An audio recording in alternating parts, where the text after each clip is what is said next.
Désolé, désolé, Banamama Congo. Nous avons eu un petit souci. Il y a eu une coupure brusque là. Nous sommes bel et bien revenus. Nous redonnons la parole à notre Mbuta, notre invité de ce soir. Yenge Kieno Mbuta, vous nous parlez du 10 septembre et du 12 septembre. À vous la parole. Merci. Maman Kumbu, Maman Dona Kumbu.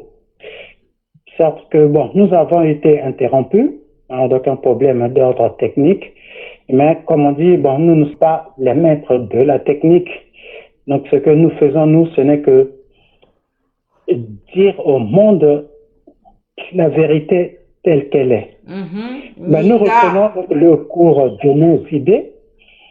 J'étais en train de parler donc de la date du 10 septembre, donc date à laquelle Mfumu Tata Kimbangu Diantoumounoua avait prophétisé sur donc, tout ce qui allait lui arriver et sur l'avenir du peuple Congo. Donc lorsqu'on parle du peuple Congo, donc c'est le peuple africain, puisque bon, l'Afrique est le berceau de l'humanité et tout a commencé au Congo. Donc c'est pour cela que, bon, lorsque nous parlons de Congo avec un grand K, donc ce n'est rien d'autre que le peuple africain. Il avait prédit. Voilà. Et donc au cours de cette prophétie, donc il avait bien parlé que l'homme noir devait devenir blanc et l'homme blanc deviendrait noir. J'ai précisé que bon, ce n'est pas par rapport à la couleur de la peau, mais c'est un changement structurel. Surtout ça, Mbuta, sorry, je vais bien vous couper la parole. Il faut bien marteler sur ces points. Quand Tata Kimbangu a dit l'homme blanc deviendra noir, l'homme noir deviendra noir. Vous avez souligné quelque chose là. C'est pas au niveau de la peau. Ces points-là, il faut bien les marteler, s'il vous plaît. Oui, Maman Congo. Donc, l'homme noir. Donc, noir, donc c'est l'homme noir actuel. Il a une couleur de peau qui est noire. Et l'homme blanc, donc c'est l'homme blanc actuel qui a une couleur de peau blanche. Mais, donc ça va être un changement structurel, un changement de conditions d'être, donc ce qu'on appelle conditions de vie. Puisque l'homme blanc a tellement fait souffrir donc l'homme noir, donc il a appauvri l'homme noir qui est un être riche en tout spirituellement comme aussi matériellement. L'Afrique est le continent le plus riche du monde et aujourd'hui donc on voit que le continent africain est devenu le continent le plus pauvre, donc matériellement, économiquement et spirituellement. Et donc l'homme blanc a pris le dessus sur l'homme noir. Il est devenu riche, lui qui était pauvre, donc il s'est industrialisé, donc il a pris de la hauteur par rapport à l'homme noir. Et donc ça va être donc ce chamboulement, donc un changement en profondeur, un changement structurel. Donc ce n'est pas par rapport à la peau, mais donc un changement des conditions d'être. Donc les conditions de vie, ça va se transformer. Donc l'homme noir redeviendra ce qu'il était. Donc, voilà, et l'homme blanc deviendra ce qu'il était, donc pauvre. Voilà, donc c'est ce changement structurel qui fait que il avait fait cette prophétie pour que l'homme noir prenne conscience de qui il est réellement. Et pour y arriver, donc il doit d'abord donc se transcender, donc prendre conscience de qui il est, donc se reconnaître. Mais tant que l'homme noir ne prendra pas cette décision ferme de changer donc sa façon de voir, sa façon de se, de se faire au fait écraser à tout moment, de ce qu'il souffre d'un complexe d'infériorité par rapport au l'écoderme, donc ça va être difficile. C'est pour cela qu'il avait prédit ça. Mais c'est un travail donc de longue haleine, un travail qui doit être fait en profondeur. Et donc c'est la raison pour laquelle donc nous autres, donc Bana et Longa, donc en français, donc on peut dire que donc, ce sont les enfants de la victoire. Donc ceux qui ont vaincu. Donc ce sont eux qui viennent maintenant montrer à l'homme noir le chemin qu'il doit suivre pour arriver à renverser cette tendance-là. Le chiffre 6 deviendra 9. 9, c'est le chiffre donc, de l'ère du Verseau où donc, il y a la conscience spirituelle de tout un chacun qui doit se réveiller. Et c'est le moment où, actuellement, donc une grande porte nous est ouverte pour que l'homme noir puisse passer à travers cette porte-là pour arriver à sa plénitude. Donc, si nous ratons ce moment-là, donc nous allons redevenir encore beaucoup plus en arrière, on va souffrir beaucoup plus, même donc l'esclavage que nous avons connu, donc c'est encore mieux. Donc ce qui nous attend, si le peuple noir ne prend pas conscience aujourd'hui, ça va être pire que les 600 ans d'esclavage que nous avons connus. C'est pour cela que donc nous martelons le fait que la conscience africaine doit se réveiller. Si nous ne le faisons pas, ça va être dramatique pour nous, pour nos enfants, pour nos petits-enfants. Bien, donc suite à ça, donc sachant qu'il allait se faire arrêter, donc lui-même volontairement, donc il s'est présenté aux autorités coloniales d'antan, donc aux autorités belges, et qui l'ont arrêté le 12 septembre. C'était un Kamba, donc il s'était fait arrêter. Donc il s'est présenté lui-même.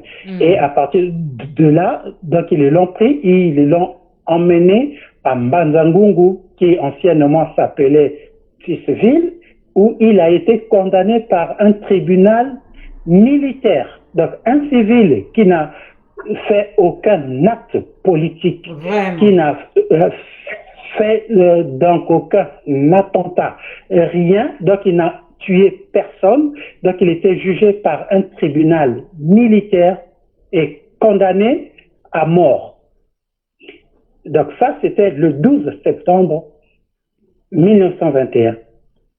Suite à cela, donc cette condamnation-là a été commise en prison à vie donc par le roi des Belges d'antan.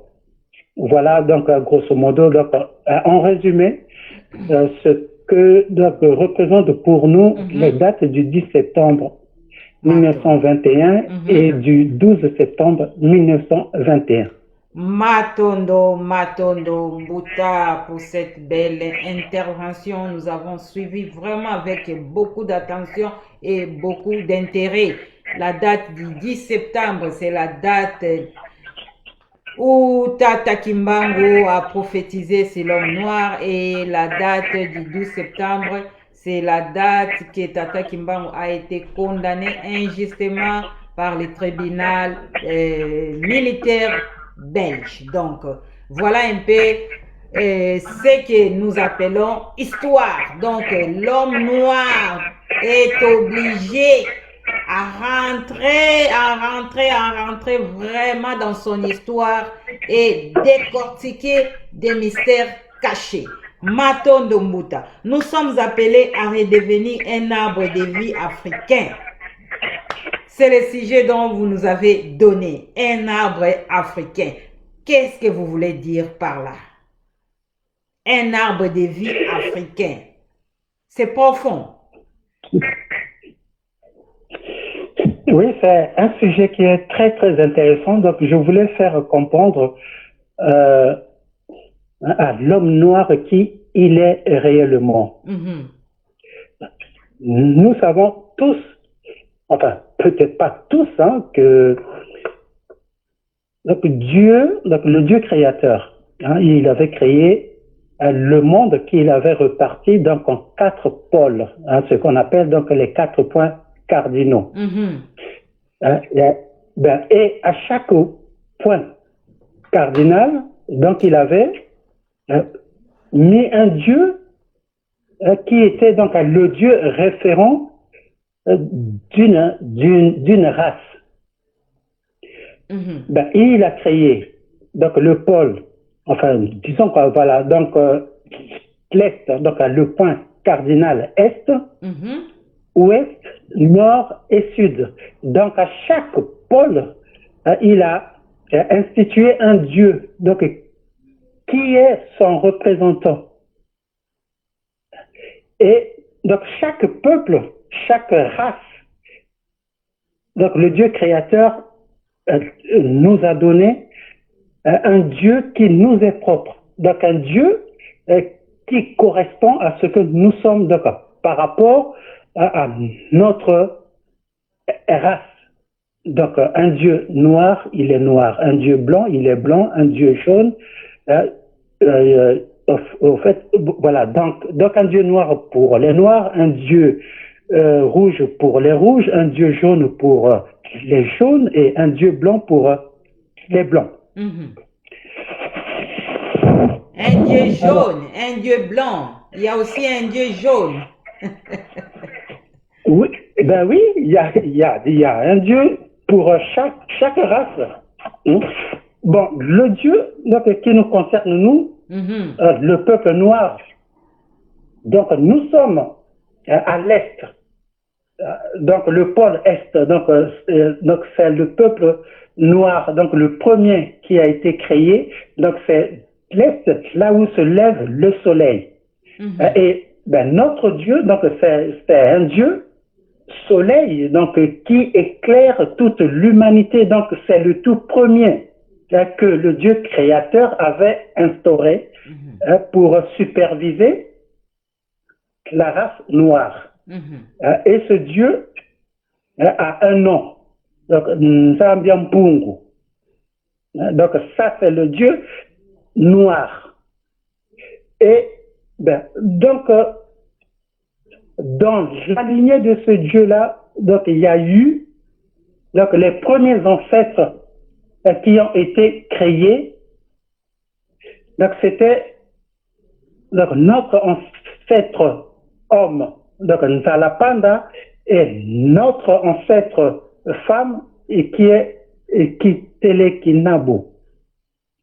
Il a été donné des sauveurs pour la race noire. Parce que Dieu est un Dieu juste, donc il sait que l'être humain a une nature faible. Donc il peut facilement tomber, donc il lui faut un sauveur pour le ramener sur le droit chemin. Donc pour nous, Africains, donc nous avons 3 sauveurs.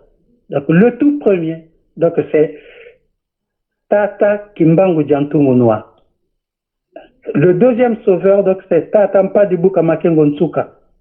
Et le troisième sauveur, donc, c'est Tata Mulundu Makies Kiese Yafilika. Notre continent, c'est le continent Afrique, donc, que on appelle, donc, en fait, donc, c'est le continent Congo-Diantotila. Donc, Congo-Diantotila, donc, c'est ce qu'on appelle aujourd'hui Afrique. Donc, comme j'ai dit, donc notre race, c'est la race noire. Et notre terre sainte, là où tout a commencé, c'est Mbanda, Congo. Voilà. Bon, après, donc, il y a eu donc, la création du pôle ouest, donc avec un dieu. Donc, l'est, donc ce sont le peuple de la race jaune.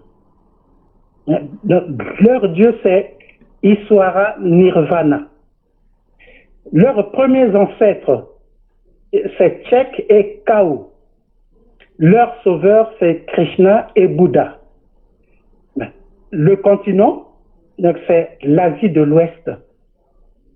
Leur terre sainte, donc c'est Pékin. Vous voyez? Donc on va un peu plus loin encore. Donc il y a le pôle Nord. Le pôle Nord, donc cela concerne donc la race rouge. Donc leur dieu, c'est Allah. Leurs ancêtres, c'est Mahmoud et Faladio.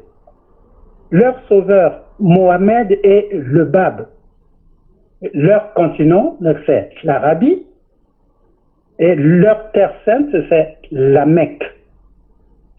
Et enfin, donc il y a le pôle sud.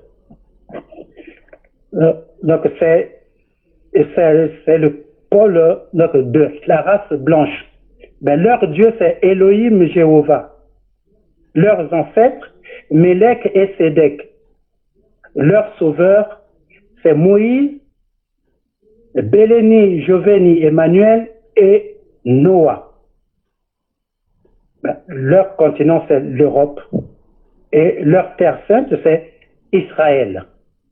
Donc ça, c'est un rappel pour montrer au peuple noir que nous sommes spécifiques, nous sommes noirs et nous avons une spiritualité qui est nôtre. Notre spiritualité est différente donc, de la spiritualité des blancs, des jaunes et des rouges. Donc, pour ce faire, je vais vous raconter une anecdote. Bon, c'était dans un village, donc il y avait un jeune garçon qui tout le temps sautait à la corde juste au bord d'une rivière. Il sautait à la corde tout le temps, tout le temps, tout le temps. Et ben, il y avait un prêtre qui passait là tout le temps aussi. Et vous voyez ce jeune garçon-là toujours en train de sauter sur une corde. Et un jour, donc, il était intrigué, il ne comprenait pas, mais pourquoi est-ce que ce jeune-là saute tout le temps sur une corde? Bien, par curiosité, il vient voir ce jeune homme et puis lui pose la question, mais mon garçon, pourquoi est-ce que tu sautes sur une corde? Il lui dit, mon père, voilà, donc c'est ma façon de prier. Le prêtre lui dit, non, non, non, non, non, mon fils, c'est pas comme ça qu'on prie. Si tu veux prier, donc il faut que tu te mettes à genoux, que tu joignes les mains et tu regardes le ciel et là, tu récites une prière que nous connaissons tous. Voilà, donc tu dis Notre Père et ce qui s'ensuit. L'enfant, il a entendu et ben, le prêtre est parti. Le lendemain, donc, le prêtre revient sur ce chemin-là. Il voit que le jeune garçon marchait sur l'eau. Il dit, mais comment est-ce possible qu'il marche sur l'eau? Donc hier, je lui ai appris comment prier. Alors, comme il m'a exaucé, aujourd'hui il marche sur l'eau, mais c'est fantastique. Mais moi, en tant que prêtre, donc j'ai prié des années et des années, donc moi aussi, je peux marcher sur l'eau. Ben, le prêtre veut rejoindre le jeune garçon sur l'eau, donc qui était en train de marcher sur l'eau. Ben, dès qu'il a mis pied sur l'eau, il s'est noyé. Alors, qu'est-ce que ça nous dit cette petite histoire? Ce jeune garçon avait écouté le prêtre, mais il n'a pas obéi à ce qu'il lui avait demandé. Lui, se connaissant, donc connaissant sa valeur spirituelle, il a continué à faire donc ces gestes qu'il faisait, donc sauter sur une corde, donc c'était sa façon de prier. Ça c'est quelque chose qui lui est propre. Et donc en le faisant tout le temps, il a développé une puissance spirituelle qui fait que il arrive à marcher sur l'eau. Donc il s'obéit à lui-même. Il se connaît. Et aujourd'hui, qu'est-ce que nous constatons? Le peuple noir a perdu le sens de sa vie. Il a perdu le sens de sa spiritualité. Il obéit aveuglément à ce que l'homme blanc lui a apporté comme religion. Or, ils oublient que l'être humain est unique. Tout être humain est unique. L'exemple que je vais prendre, c'est que tout un chacun d'entre nous a une empreinte digitale qui lui est unique. Et nous avons aussi notre empreinte spirituelle qui est unique. Inga. Donc, comme nous avons une empreinte digitale qui est unique, nous devons être nous accepter, nous chercher et nous obéir. Donc, nous n'avons pas besoin que quelqu'un d'autre, qu'une puissance externe à nous, puisse nous imposer une façon d'être qui lui est propre. Alors que donc c'est nous qui sommes ce grain, un grain spirituel semé au plus profond de nous depuis notre naissance. Donc cela, c'est notre identité spirituelle. Dans la nature, nous voyons bien que lorsqu'une graine est semée, cette graine-là germe. Elle éclore et commence à pousser. Personne ne peut lui donner une direction parce que donc, tout est écrit dans ses gènes. Si ça va être un arbre qui va être court, eh bien, il sera court. S'il va être grand, donc il sera grand. S'il va porter des fruits sucrés, ça va être des fruits sucrés. Si ce sont des fruits amers, ça va être des fruits amers. Un pommier, donc les grains d'une pomme ne contiennent pas la même génétique que les grains d'un palmier. Donc ce sont des graines, mais tout est différent. Mais donc ça s'appelle des arbres pommiers, palmiers. Mais Mbouta, là, maintenant, comment est-ce que nous allons redevenir cet arbre? Parce qu'en voyant le verbe redevenir, c'est que nous étions déjà. Mais là, vous parlez maintenant que nous sommes appelés à redevenir. Donc, à devenir ce que nous étions avant. Nous étions comment et devenir comment? Et comment est-ce que nous allons redevenir ce que nous étions avant? Oui, c'est vrai.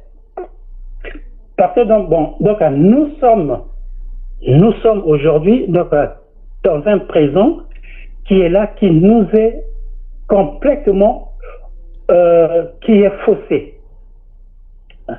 Nous étions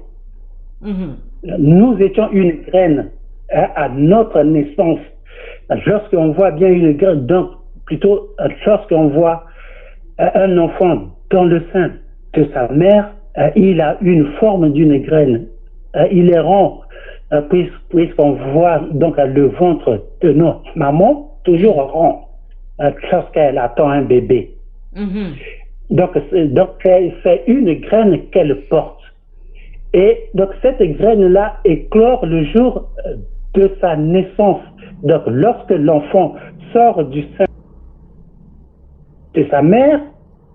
Hein, donc, c'est là où commence son évolution spirituelle. Donc, la graine est semée sur terre.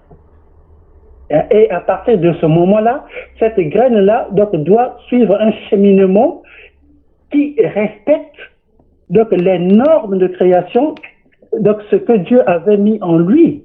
Donc, il a une évolution qui lui est propre, une évolution spirituelle. Hein, ce n'est pas religieux. Donc, un être, donc, dès sa naissance, ça c'est ce que j'avais dit la fois dernière, est un être spirituel. Il est inné spirituellement. Alors, donc cette graine-là doit évoluer, cette graine-là tout est résumé dans cette graine-là. Donc, sa vie du début à la fin, qui est ancré, qui est écrit dans ses gènes spirituels. Et c'est ça, donc, ce que nous étions. Donc, nous sommes donc, des êtres spirituels. Mais qu'est-ce qui s'est passé? Donc, si je dis que donc, nous devons donc, redevenir ce que nous étions. Donc, c'est que donc, quelque chose a fait que ce processus de notre évolution spirituelle a été entravé par quelque chose. Hein? Et c'est là où nous devons prendre conscience de ce moment-là. Qu'est-ce qui s'est passé pour que ce processus-là soit entravé? Qu'est-ce qui s'est passé? Ça a été entravé par qui? Ça a été entravé par quoi? Ben, j'étais au pays entre-temps et donc j'ai rencontré des jeunes à qui j'ai beaucoup partagé. Ben, je leur ai posé une question. Est-ce que vous avez déjà vu une pierre tombale d'un de nos ancêtres qui date d'avant que le blanc ne vienne chez nous? Donc, personne n'a su me le dire. Ben, lorsque donc on va dans les cimetières, donc tous les tombeaux que nous voyons là donc, datent d'après, en fait, donc dès que le blanc avait mis pied en Afrique et que donc ils ont détruit notre processus d'évolution spirituelle, à partir de ce moment-là, la mort était entrée dans ce processus-là. L'homme noir ne mourait pas. L'homme noir vivait en harmonie avec la créature.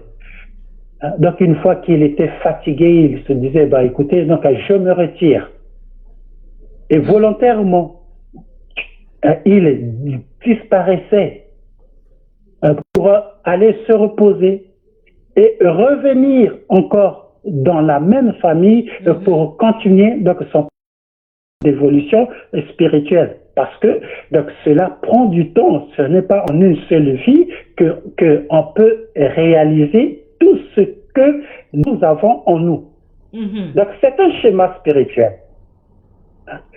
Et ben, une fois arrivé à ce point-là, nous avons remarqué que à partir de telle période, lorsque donc, le roi Nzingaku avait pris baptême, la mort était entrée en nous. La maladie était entrée en nous. La jalousie était entrée en nous. La haine était entrée en nous. Donc, c'est à partir de ce moment-là que tout a été chamboulé.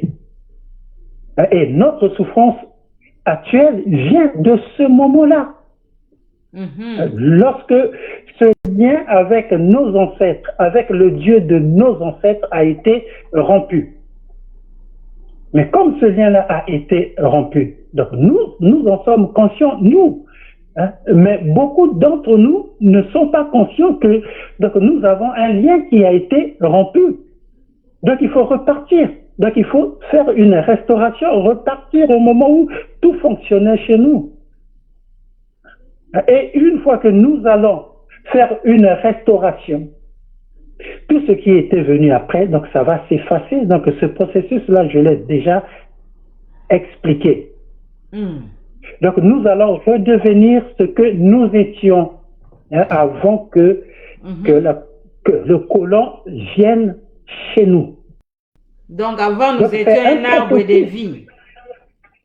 Voilà, ben oui, mais c'est là où donc ce processus-là doit nous emmener à la finalité, donc au but spirituel suprême qu'on appelle, enfin, voilà, donc c'est l'état christique.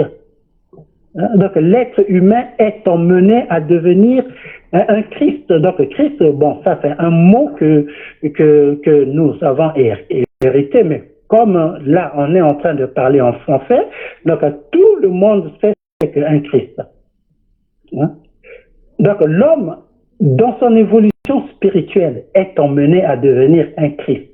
Lorsqu'il deviendra, donc lorsqu'il atteindra cet état, l'état christique, à partir de ce moment-là, l'homme sera capable donc de marcher sur l'eau, de guérir la malade, de ressusciter les morts, tout ça là. Et l'état,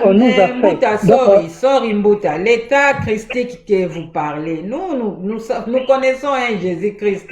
Et là, vous nous parlez encore d'un état christique. Ça, c'est pour nous embrouiller ou comment? Restons vraiment dans notre originalité, sans pour autant, peut-être ça, ce sont des gros mots que peut-être nos frères ne vont pas d'emblée comme ça comprendre. Donc, il faut d'abord rester sur les choses un peu faciles pour permettre aux bien-aimés de comprendre. Parce que là, nous avons un grand travail à faire. C'est pas facile du jour au lendemain de comprendre. Donc, il faut vraiment alléger un peu les choses, si je peux les dire ainsi. Oui. Ouais, c'est vrai, mais bon, pourquoi est-ce que donc je dis cela? Donc, c'est pour ouvrir les yeux au peuple noir, qu'ils comprennent. Donc, que c'est un processus, donc, un processus évolutif. Donc, jusqu'à ce que donc, l'être humain va atteindre donc, cet état-là. Mais donc, ceux qui sont venus nous dominer, ils savaient cela, que le peuple noir est un peuple spirituel très avancé, puisqu'il est le premier qui a été créé. Alors, donc, pour qu'ils ne puissent pas atteindre cet état, qu'est-ce qu'ils ont fait? Donc, ils ont personnifié cet état. Donc, ils ont créé un être imaginaire à qui ils ont donné ce nom-là, donc cet état d'être-là. Donc, aujourd'hui, donc l'homme noir ne peut plus atteindre cet état parce que donc il n'y pense plus. Dès qu'on prononce ce nom-là, donc il y a l'image d'un être qui sort. Donc ça veut dire que ce n'est que lui qui peut sauver le monde, quoi, comme ils disent. Voilà. Donc c'est à ce point-là que moi je veux emmener le peuple noir qu'ils comprennent que c'est nous avons ce cheminement-là qui va nous emmener à une spiritualité véritable. Donc, en fait, donc pour rendre donc, notre humanité belle, mais pour y arriver, donc il faut que nous arrivions à transcender, que nous puissions sortir des dogmes, donc des créations qu'ils nous ont mis dans la tête pour que nous ne puissions pas arriver à atteindre notre but ultime. Puisque donc, il ne faut pas oublier que nous sommes des dieux. L'être humain est un dieu en devenir. Comment peut-il devenir dieu si on circuite son processus spirituel? Donc, toutes ces choses-là, donc il faut que nous apprenions cela. C'est très important. Donc, nous n'avons pas besoin de quelqu'un qui soit là, qui soit le symbole d'un état qui est là pour nous empêcher d'arriver à atteindre notre état sublime. Mbouta, il y a une question là. Vous nous avez parlé, vous nous parlez, disons, de cet arbre de vie. Mais moi, je me rappelle qu'on nous a parlé de cet arbre de vie planté au jardin d'Éden, au milieu du jardin d'Éden, que l'arbre de connaissance des biens et des mal. Et quand l'homme a péché, hein, il a mangé les fruits de cet arbre. C'est à ce moment-là que le bon Dieu nous a envoyé celui que vous voulez pas citer les noms. Et j'y sais que les chrétiens entendent qu'il viendra dans les airs, viendra les chercher. C'est pour sauver. C'est pour chercher un peu à sauver l'homme noir.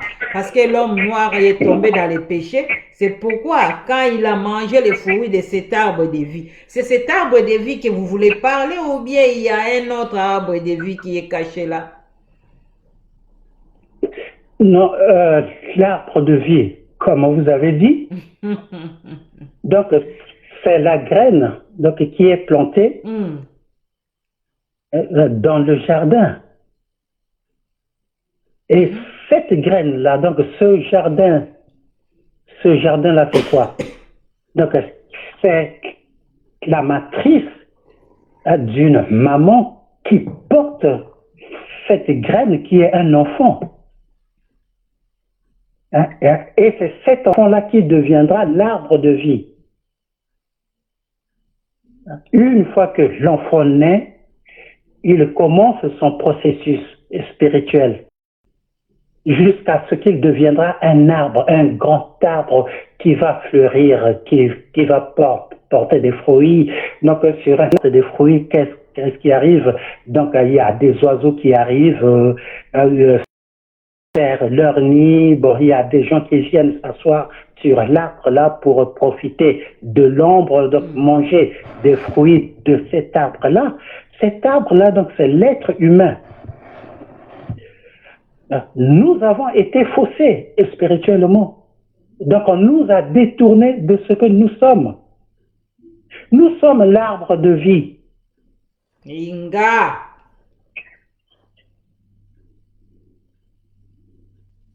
Voilà, Maman.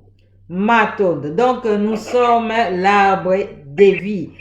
Chers Africains, chers frères et sœurs africains, partout où nous sommes, sachons que nous sommes cet arbre de vie. Nous devons redevenir ce que nous fûmes, parce que nous sommes vraiment perdus. On le dit souvent, hein? Tobunga rumba. Nous savons, la rumba, c'est la danse africaine. Hein? Si vous donnez un mauvais pas, donc là vous êtes perdu. Donc nous, l'homme blanc, nous a vraiment noyés dans les néants. Donc nous devons redevenir ce que nous étions, ce que nous fûmes. Merci beaucoup, merci Matondo Mamingi, Mbouta, notre coco. Là, nous avons compris que vous avez pas mal de connaissances. Et nous voulons demander par curiosité, où est-ce que vous épuisez cette connaissance? Vous avez des livres que vous avez quelque part, ou bien si les bien-aimés veulent avoir quelque chose pour se documenter, vous avez quelque chose que vous pouvez peut-être recommander à nos frères et sœurs pour qu'eux aussi puissent l'avoir comme support.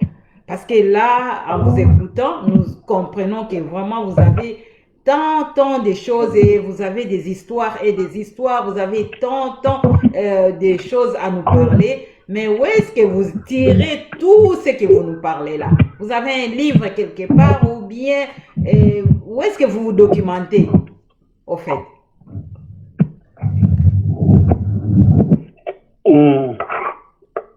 Maman Kombu, nous sommes un livre ouvert. Comment? Donc, la nature, elle est ouverte. la nature est un livre sacré. À la différence du livre que nous a apporté, qui sont des livres, donc je mets ça entre guillemets, sacrés. La nature nous apprend tout. Donc il suffit que nous sachions écouter la nature. Il suffit que nous savons observer la nature. Donc il suffit que nous ayons une vision panoramique de la création du monde. Nous aurons tout. Donc tout nous a été donné. Tout est enfoui en nous. Comme je l'ai dit, cette graine qui est plantée, qui est semée en nous, dès qu'elle évolue et qu'elle ne trouve pas obstacle sur son parcours, cet arbre-là va fleurir, va porter des fruits, et c'est ce que nous sommes. Donc les choses que je dis donc, sont en relation avec la nature spirituelle profonde que tout un chacun de nous a et que tout un chacun de nous doit avoir. Un livre qui a été écrit, ça a été écrit par des hommes. Ces hommes-là, ils ont fait leur propre expérience de vie. Donc, ils prennent ce qu'ils ont vécu, eux, ils font de ça comme étant une référence d'une vie spirituelle, alors que l'être humain lui-même, il est un être spirituel. Donc, il doit apprendre à se connaître, à s'accepter et à s'obéir. Donc, ce sont les trois conditions qui feront que nous devenions un livre sacré. Si tout le monde devient un livre sacré, donc son propre livre sacré, imaginez que donc, nous rassemblons tous ces livres sacrés-là. Qu'est-ce que ça va nous donner? Donc, ça va nous donner le livre unique de la création. Mais nous sommes au-delà de ça. Donc, les gens ne se cherchent plus. Les gens ne s'acceptent plus. Les gens ne s'obéissent plus parce que, donc, ils sont voilés aujourd'hui. Donc, ils sont endormis. Hein? Comment voulez-vous que le monde se réveille s'ils sont endormis, s'ils vont passer des journées entières dans des lieux où nous sommes, comment est-ce que je peux dire ça dans un terme assez fort, donc nous sommes emmagasinés, où on nous inculque des choses qui n'ont aucun rapport avec notre être divin, avec notre spiritualité. Ce n'est que en se réveillant que nous aurons cette lumière-là en nous. Nous verrons que en face de nous, il y a un sauveur et qui est notre lumière, qui est Tata Kimbangu Diantou Mounoua. Ce n'est pas dans le sommeil qu'on le verra. Donc il faut être éveillé. Lorsqu'on sort du sommeil, on ouvre les yeux, donc on voit une lumière et qui apparaît. Et c'est cette lampe-là que nous suivions. Si nous le suivons, tout ce que moi je vous dis, donc vous aurez cette connaissance transcendante parce que c'est enfoui en nous. Nous n'avons pas besoin des livres écrits par la main des hommes. Donc un livre qui a été écrit, je crois, donc en 400 et quelques années. Et avant ça, c'était quoi? Avant ça, c'était quoi? Et aujourd'hui, donc on prend ça comme référence. Les gens ne réfléchissent plus par eux-mêmes. Ils réfléchissent par rapport à quelque chose que quelqu'un d'autre avait écrit. Donc, c'est devenu une référence universelle. Donc, on ne jure que sur ça. Mais il suffit de sortir de ce cocon-là et nous serons dans la lumière.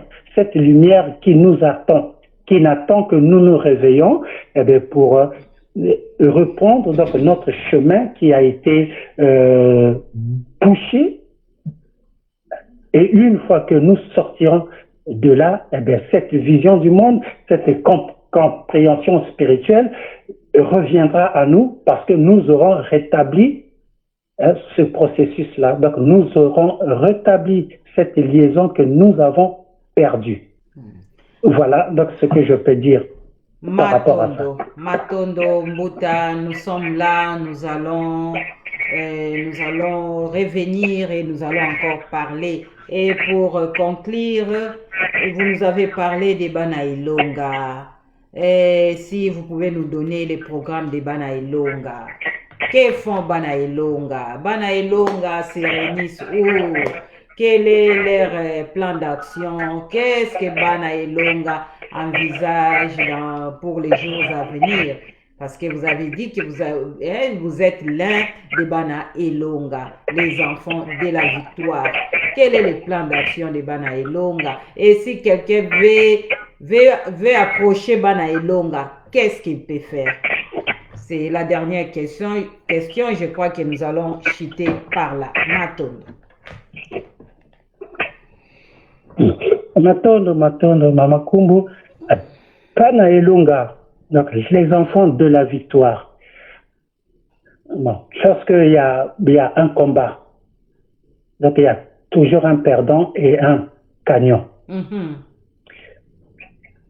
La victoire appartient à ceux qui ont combattu réellement, ceux qui ont eu foi en eux, à ceux qui ont porté les couleurs de leur nation, de leur continent, de leur Dieu, à ceux qui l'ont hissé très haut dans un drapeau. Vous verrez que lorsqu'il y a eu une victoire, le premier geste que l'on fait, on implante un drapeau sur le lieu qu'on a reconquis, ou qu'on a conquis.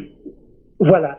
Et ce drapeau-là, ce drapeau qu'on a planté, donc c'est Tata Kimbangu Diantungunwa, donc c'est lui qui nous montre le chemin. Donc il est notre guide suprême qui nous emmène vers le Dieu de nos ancêtres qui est Tata Wamba Wampungu Tulendo. Donc une fois que nous avons vaincu, nous avons mis donc, cette lampe de Tata Kimbangu au centre de notre vie. Et que nous nous combattons avec des armes spirituelles qu'il a mis dans nos mains à partir de ce moment-là. Rien ne peut nous fléchir. Mwana Elonga, donc c'est un enfant qui ne fléchit pas face aux difficultés de la vie, face à tout événement, que ce soit spirituel ou quoi qui va arriver. Il tient, il reste debout, il tient son drapeau, et donc ça ne va pas chanceler.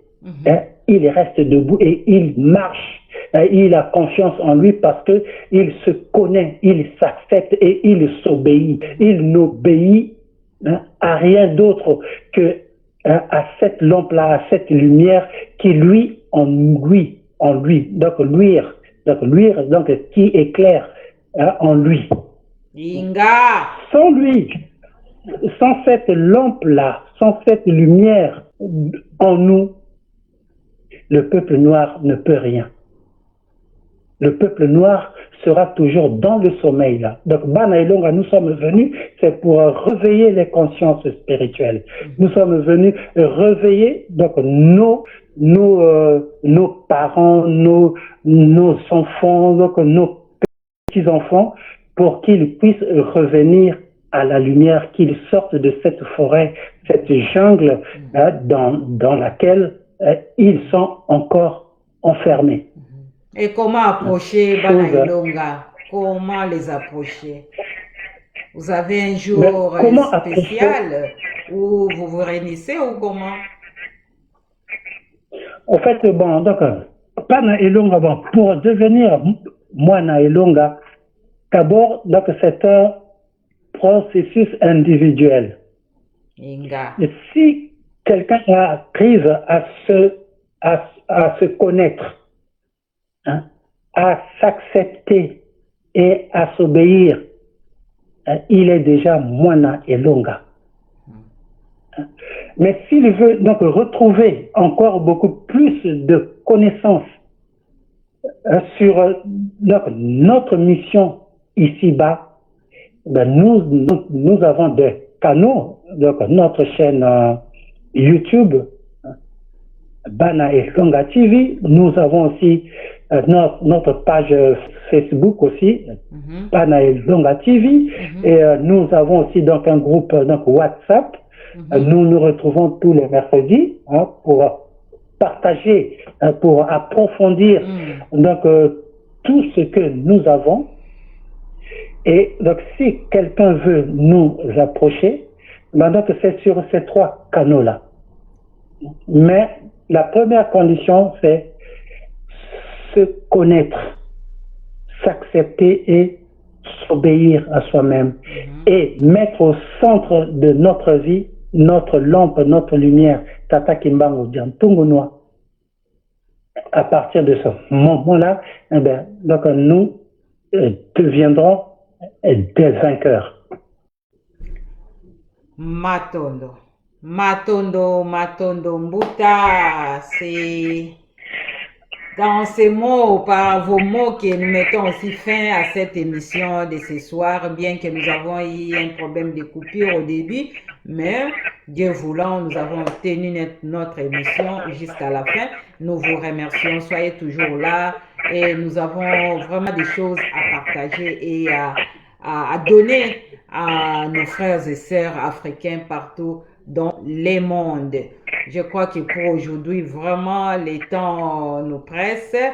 Nous avons vraiment débordé selon notre horaire. Nous allons vous laisser pour que vous puissiez vaguer à vos multiples occupations. Là, je salue mon oncle paternel à partir de l'Angola, Luanda. Congo, Ngola, mon oncle paternel, Makitou, il est là en ligne avec nous. Merci d'être vraiment là et nous vous prions, bien-aimés, de bien vouloir vous abonner à notre chaîne Bana Elonga, notre chaîne YouTube.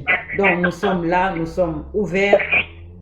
Veuillez vraiment nous contacter à tout moment. Si vous avez des questions, écrivez-nous, nous allons vous répondre. Si vous voulez aussi nous parler, nous sommes là. Nous avons notre numéro 1, il est là. Si vous avez des questions, faites les audios, nous allons les transmettre, il va vous répondre. Nous-mêmes aussi, nous sommes là. Pourquoi pas tous les mercredis, nous nous réunissons, comme Mbouta vient de le dire, à 21h l'heure de Paris, 20h l'heure de Kinshasa. Si vous êtes vraiment flatté et si vous voulez encore connaître davantage, nous sommes là. Donc pour aujourd'hui, nous vous laissons entre les mains de vos ancêtres. Que nos ancêtres nous guident, nous protègent et nous comblent. Donc nous sommes vraiment là pour vous. Nous vous laissons et à la prochaine occasion. Merci beaucoup Mbouta. Nous allons vous revenir comme d'hab. Matondo, Matondo. Inga. Matondo, Matondo. Inga. Matondo.